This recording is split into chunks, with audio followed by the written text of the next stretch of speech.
Guten Morgen miteinander. Ja, mich gibt es auch noch. Ich weiss, ich bin lange inaktiv auf dem Kanal. Aber ich habe mir jetzt ein bisschen etwas überlegt, was ich auf dem Kanal bringen will. Etwas, was ich regelmäßig machen will.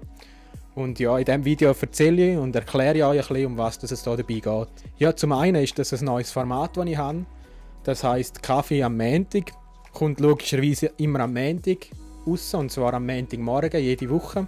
In diesem Format geht es so ein bisschen darum, um einfach so einen christlichen Gedanken mit in die Woche zu geben. Nur einfach ganz einen kurzen, so 1, 2, vielleicht auch mal 3 Minuten, wo man am Morgen beim Kaffee oder sonst auch beim Morgenessen oder im Zug oder im Bus oder weiss ich nicht wo, kurz hören oder schauen kann.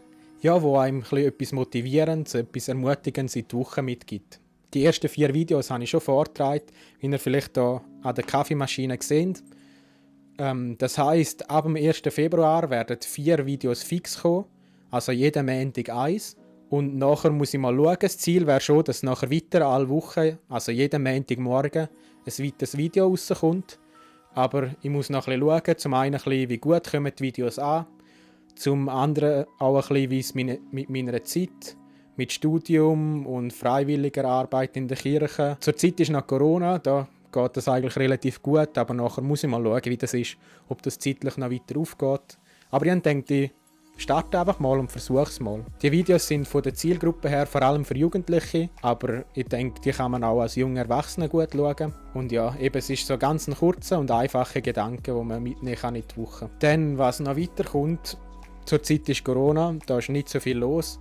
Muss mal schauen, vielleicht gibt es mal noch ein Gaming-Video auf dem Kanal. Aber im März habe ich wieder besseres Internet. Vielleicht fange ich dann wieder an zu streamen, das muss ich mal schauen. Auch eben, wie das zeitlich aufgeht und so. Aber ich habe es eigentlich vor. Und eben mit Corona und so, ich würde auch gerne wieder mal einen Vlog machen. Aber eben, solange Corona ist, macht das nicht viel Sinn, weil dann hocke ich nur daheim vor dem PC und so spannend ist das nicht zum Zuschauen. Aber ja, ich muss mal schauen, was sonst noch so ein bisschen kommt. Aber was jetzt sicher regelmäßig kommt, zumindest vorerst, sind die wöchentlichen Videos am Montagmorgen ab dem 1. Februar. Ich hoffe, wir sehen uns wieder mal, ihr schaltet wieder mal ein.